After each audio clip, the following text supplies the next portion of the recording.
2007, 2011లో ఆయన న్యాయమూర్తిగా పనిచేశాడు. ఆయన సాల్వాజుడిన్ కేసులో గుర్తించుకోవలసిన గొప్ప రాజ్యాంగ తీర్పు ఇచ్చాడు. ఈ తీర్పు ద్వారా గిరిజన వర్గాలను రక్షించడంతో పాటు రాజ్యాంగబద్ధ పరిపాలన బలోపేతం కూడా చేశాడు.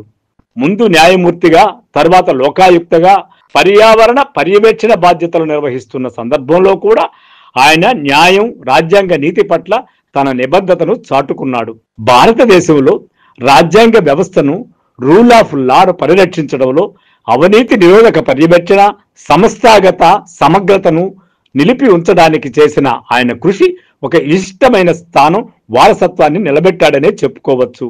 ఉపరాష్ట్రపతి పదవికి అభ్యర్థిగా ఎంపికైన justice B Sudarshan Reddy supreme court న్యాయమూర్తులలో చాలా మంది తెలిసిన వాడే అయినా మన రాజ్యాంగ న్యాయం గురించి బాగా తెలిసిన జడ్జి. ఆయన తీర్పులు గణనీయమైనవి కూడా.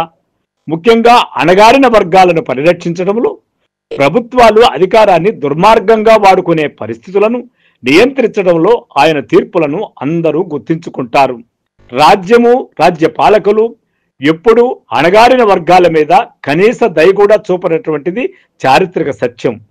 అలాంటి వాస్తవికతను దృష్టిలో పెట్టుకొని ఆయన ఆలోచించిన విధానము నిజంగా న్యాయ కోవిదల్ని, విమర్శకుల్ని, ప్రజాస్వామ్య ప్రియుల్ని అందరినీ ఆకట్టుకుంటుంది.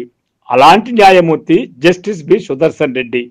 ఆయన తీర్పులు ఒక లోతైన రాజ్యాంగ స్పృహను అర్థం చేసుకునే వీలుంటుంది. ప్రత్యేకించి సాల్వాజుడన్ తీర్పు మన భారత రాజ్యాంగం అమలులో ఒక మైలురాయిగా నిలిచిపోయింది.